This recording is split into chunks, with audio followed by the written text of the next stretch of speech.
Y aceleramos se llama. ¡Se muere y suena!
¿Se cansaron? ¿Qué tal, amigos? Buenas noches. El grupo se llama La Tropilla de Miguel. Se está poniendo bueno esto. Hay que participar todo, Nada más Camero. hay que participar todo, Todo lo que está aceptado, hay que bailar, hay que gozar, hay que disfrutar, hay que bailar. Nos invitaron para que se la pasaran bien, Por música no va a haber parada, estamos sus amigos de La Tropilla.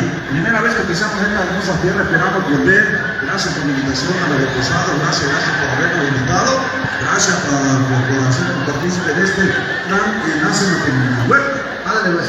Agradecemos infinitamente la invitación, por supuesto. Recuerden, mi gente bonita, que en esta maravillosa noche nosotros solamente le vamos a poner la música. El ambiente corre por cuenta de ustedes, así que vamos a bailar. Vamos a disfrutar porque esa siguiente tiene derecho a descansar. Israel Nicolás Mejía, a la voz. Ándale pues, enhorabuena ya para los esposados, por supuesto, la gente hermosa que viene llegando, vamos a tratar de acomodarnos tantito para que esto se ponga más al rojo vivo, por supuesto, para que se diviertan y se la pasen lo mejor. Recuerda que la invitación es para que bailen y gente hermosa la pase de lo mejor, se divierta y olviden las tristezas. Recuerden que venimos aquí a pasarla fenomenal. Vamos a ponerle más música 100% viva, 100% para todos ustedes, para que disfruten y lo gocen. Tendremos encenado, maestro, algo para bailar, algo romántico para nuestra bella pareja bailadora, por supuesto, allá para Tobías y Hortensia. entonces Israel está enamorado de algo. Amigos, en un momento vuelvo a hacer la Eres transmisión. romántico, dice.